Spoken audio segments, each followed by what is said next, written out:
जय जय श्री राधे रासेश्वरी पथ यूट्यूब चैनल पे आप सभी का स्वागत है। जीव को मोक्ष प्रदायनी कुछ साधन हैं जिनका वर्णन हम कर रहे हैं कि व्यक्ति को इस संसार के चक्र से आवागमन से कैसे मुक्ति प्राप्त हो सकती है, क्योंकि पुनरपि जन्मम पुनरपि मरणम पुनरपि जननी जठरे शयनम यह संसारे खलु दुस्तारे पाहि मुरारे पाहि मुरारे। व्यक्ति जन्म लेने के बाद उसको जो कोई दुख प्राप्त होता है उसको किसी साधन बस वह दुख दूर करने का प्रयास कर सकता है। हो सकता है दुख दूर भी हो जाए, लेकिन इसकी कोई गारंटी नहीं है कि पुनः दुख नहीं होगा।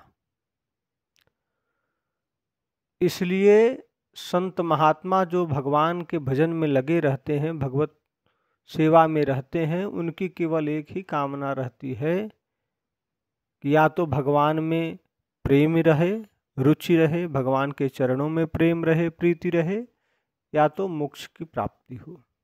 तो मोक्ष की प्राप्ति के कुछ साधन हम वर्णन करते हैं शास्त्रानुसार। भगवान कहते हैं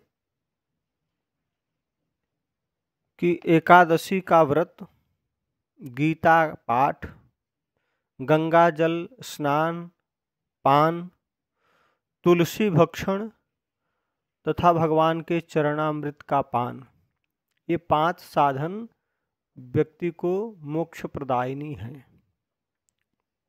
एकादशी व्रतम गीता गंगाम्बु तुलसी दलम विष्णोः पादाम्बुनामानि मरणे मुक्तिदानी च। जो कोई व्यक्ति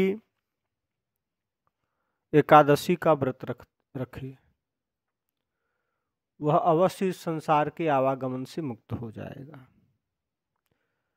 एकादशी का व्रत किसी कारणवश नहीं रखना संभव हो पा रहा है तो गीता जी का पाठ भी कर सकता है, वह उससे भी मुक्ति की प्राप्ति होती है। मान लो गीता का पाठ भी नहीं कर पा रहा है, पढ़ा लिखा नहीं है, तो गंगा जल में स्नान करे, गंगा जी स्नान करे, गंगा जल पान करे, उससे भी उसकी मुक्ति हो सकती है।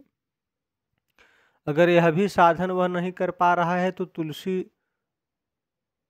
का भक्षण करे, तुलसी खाया करे, तुलसी दल खाया करे, उससे भी उसकी मुक्ति हो जाएगी। अगर यह भी नहीं कर पा रहा है तो वह चरणामृत ले भगवान का। भगवान के चरणामृत का बहुत बड़ा फल है। अकाल मृत्यु हरणम सर्व व्याधि विनाशनम विष्णु पादोदकम कृत्वा पुनर्जन्म विद्यते। भगवान के चरणामृत का पान करने से विष्णु पादोदकम पीत्वा पुनर्जन्म विद्यते। विष्णु भगवान के चरणामृत का पान करके व्यक्ति फिर इस संसार में नहीं आता और अकाल मृत्यु से भी बचता है। इसलिए इन 5 साधनों का अवश्य पालन करना चाहिए। वैसे तो 5 का पालन करें अति उत्तम है। यदि 5 का पालन नहीं भी कर पा रहे हैं तब भी यदि नियम पूर्वक इन 5 में से किसी एक धर्म का पालन करते हैं तो भगवान इस आवागमन के चक्र से व्यक्ति को अवश्य ही मुक्त कर देंगे। संसार में रहकर हम किसी भी परिश्रम से अपने दुखों को दूर नहीं कर सकते हैं। कोई दुख दूर करेंगे तो कोई दुख पुनः प्रकट हो जाएगा। इसलिए जो दुख है वह भी भगवान के नाम स्मरण से नष्ट हो जाएगा और पुराना संचित पाप भी नष्ट हो जाएगा। इसलिए भगवान का स्मरण अवश्य करना चाहिए। ये 5 साधन हैं, इन 5 साधनों का भी अनुसरण करके आश्रय लेकर व्यक्ति मुक्त हो सकता है। जय जय श्री राधे।